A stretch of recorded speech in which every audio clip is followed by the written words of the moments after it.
Welcome friends. આજે આપણે થોડું કરંટ અફેર્સ જોઈએ.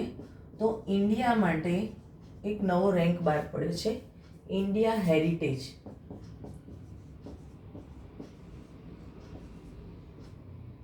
કુલ ટાઈમ રેન્કિંગ.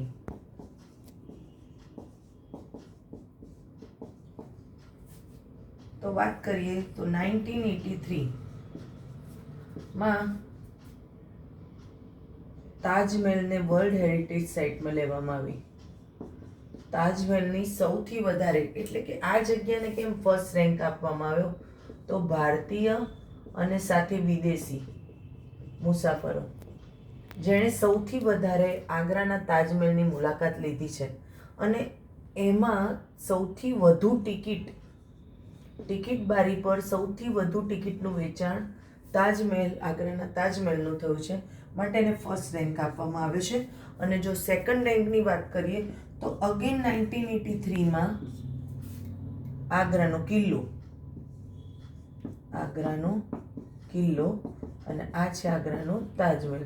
તો આગ્રાનો કિલ્લો તો એ પણ તાજમહેલની બાજુમાં જ છે, ત્યાં પણ વિદેશીઓ મુસાફરોનો ધસારો વધારે રહ્યો અને તેથી ટિકિટ વેચાણમાં તેનો સેકન્ડ રેન્ક આવે છે.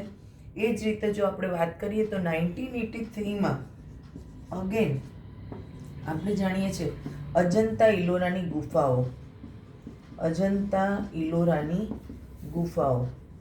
તો આ બંનેને અલગ જ ગણવાની, અજંતાની ગુફાઓ અને ઇલોરાની ગુફાઓ. એનો અર્થ એવો થયો કે 1983માં ચાર જગ્યાઓને વર્લ્ડ હેરિટેજ સાઇટમાં એટલે કે ઇન્ડિયા હેરિટેજ સાઇટમાં ઉમેરવામાં આવી. અને એ પછી જો વાત કરીએ તો 1984માં કોણાર્કના સૂર્ય મંદિરને હેરિટેજ સાઇટમાં ઇન્વોલ્વ કરવામાં આવ્યું. તો આ હતું આજનું જીકે. Thank you.